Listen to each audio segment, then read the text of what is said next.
और अब भी हर साल फिरौन की लाश के ऊपर चूहों को छोड़ा जाता है। ये अल्लाह तबारक व तआला ने कुरान करीम में इस बात को बयान फरमाया। 14 सदी पहले अल्लाह तबारक व तआला ने रसूलुल्लाह सल्लल्लाहु अलैहि वसल्लम के ऊपर जब कुरान नाजिल हुआ ना, तो उसमें बताया और फिरौन का जमाना बताया, जबकि 6000 साल पहले का वो है रसूलुल्लाह सल्लल्लाहु अलैहि वसल्लम के दौर से।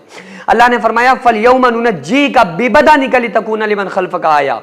अल्लाह ने फरमाया कि हमने फिरौन की लाश को आने वाले लोगों के लिए इबरत का निशान बनाना है, इबरत का निशान बना दिया। आप देखें ना, कितनी भी अगर किसी बॉडी की मरने के बाद उसकी बॉडी को आप सेव रखना चाहें, नहीं रख सकते। 3 दिन में तो खतरनाक बदबू उठने लगती है। जब किसी की बॉडी पोस्टमार्टम वगैरह के लिए जाए ना और वहां से आती है तो कैसा माहौल होता है कि भाई बहुत जल्दी तदफीन कर दो, क्योंकि जिस्म से बदबू उठने लगेगी। जबकि इतनी सिक्योर वो लाश को रखते हैं कि बर्फ लगाना और हर किस्म के केमिकल को इस्तेमाल करना, लेकिन वो सिक्योर नहीं रख पाते। 7 दिन भी बॉडी को मुश्किल से इंसान कितने भी अगर आले इस्तेमाल कर लेगा ना, तो उसकी बॉडी को जल्दी सलामत नहीं रख सकता। लेकिन अल्लाह तबारक व तआला ने इस बात को कुरान करीम में बयान फरमाया कि फिरौन की लाश को हम क़यामत तक के लोगों के लिए उसके बदन को इबरत का निशान बनाएंगे। और ऐसा ही हुआ कि जब मूसा अलैहिस्सलातु वस्सलाम ने दरियाए नील को पार किया तो मूसा अलैहिस्सलाम इनका लश्कर निकल गया, फिरौन लश्कर समेत उस पानी के अंदर गर्क हो गया।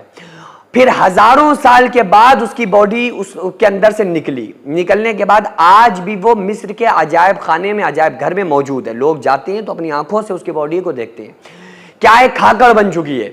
लेकिन अल्लाह की कुदरत आप देखें कि हर साल उसके जिस्म के ऊपर कुछ गोश्त चलता है, गोश्त बनता है और कुछ गोश्त एक्स्ट्रा हो जाता है। तो उस एक्स्ट्रा गोश्त को ख़त्म करने के लिए उसके बॉडी के ऊपर चूहों को छोड़ा जाता है। वो चूहे क्या करते हैं कि ऊपर का जो मांस होता है, जो गोश्त होता है, उसको खा के ख़त्म कर देते हैं, तो फिर वो अपने लेवल में उसकी बॉडी आ जाती है।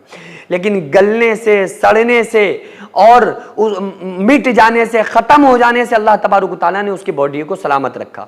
जबकि अल्लाह का फैसला क्या है, मिनहा खलकनाकुम व फीहा नुईदुकुम व मिनहा नुखरिजुकुम तारतन उखरा। जब मुर्दे को मिट्टी दी जाती है क्या पढ़ा जाता है? अल्लाह फरमा रहा है कि हमने इसी मिट्टी से तुम्हें पैदा किया और इसी में मिला दिया और क़यामत के दिन इसी से जिंदा करेंगे जिस दिन हिसाब देना होगा। तो अल्लाह फरमा रहा है कि हमने तुम्हें इसी में मिला दिया, वफ़िया नुईदुकुम, इसी में हमने तुम्हें खल्त मल्त कर दिया। लेकिन जिसकी बॉडी नहीं करना थी उसके लिए अल्लाह ताला ने कह दिया कि इसकी जिस्म को हमने क़यामत तक के लोगों के लिए इबरत का निशान बना दिया।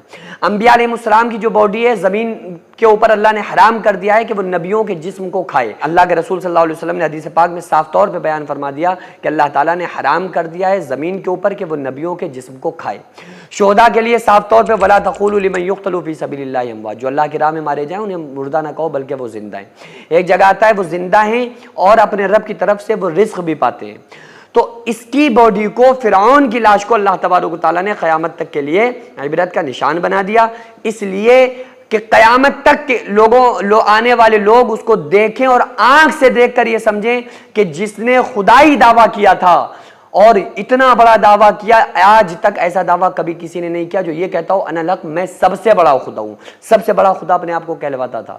तो अल्लाह तबारक व तआला ने उसका ऐसा अंजाम किया कि देखो जो खुदा से टकराने वाले लोग होते हैं, अल्लाह के खिलाफ जाने वाले लोग होते हैं, भाई बंदा बंदा है, अल्लाह अल्लाह है। जिसने बनाया है, जिसने पैदा किया है, एक लोथड़े से, एक जलील पानी से अल्लाह ताला ने बंदे को बनाया, तो अकल तकड़ किस बात की। इसलिए ज़मीन पर जब हम कदम रखें बिल्कुल तकब्बुर ना करें। वो तकब्बुर करता था तो अल्लाह ताला ने उसकी बॉडी को क़यामत तक के लोगों के लिए इबरत का निशान बना दिया। अल्लाह रब्बुल आलमीन से दुआ है अल्लाह ताला हम तमाम लोगों को तकब्बुर से, हसद से, नफरत से, जलन से, इन तमाम बड़े बड़े गुनाहों से हम तमाम लोगों को बचाए और सिरात मुस्तकीम पर, सीधे रास्ते पर चलने की, शरीयत मुताहरा पर अमल करने की अल्लाह ताला तौफीक अता फरमाए। वमा अलैना इल्लल बलाग। अस्सलामु अलैकुम वरहमतुल्लाहि वबरकातुहू। सैकड़ों ऐसे गरीब परिवार जो फाका करके ज़िंदगी गुजार रहे हैं और बहुत से ऐसे मजबूर लोग जो गुर्बत की वजह से बीमारियों से जूझ रहे हैं और उनके पास इलाज कराने के लिए भी पैसे नहीं है, तो उन गरीब फैमिलीज को हर महीने हमारी सोसाइटी राशन देती है और उन गरीबों का फ्री में इलाज कराती है। तो आप लोग हमारे साथ मिलकर उन बेवा औरतों और यतीम बच्चों का सहारा ज़रूर बने और उनके राशन और दवा इलाज के लिए ज़्यादा से ज़्यादा ताबन ताउन करें और ये इरादा करें कि गरीब के बच्चों को इंशाल्लाह भूखा नहीं सोने देंगे और हर हफ्ते हर महीने आप लोगों से जो भी हो सके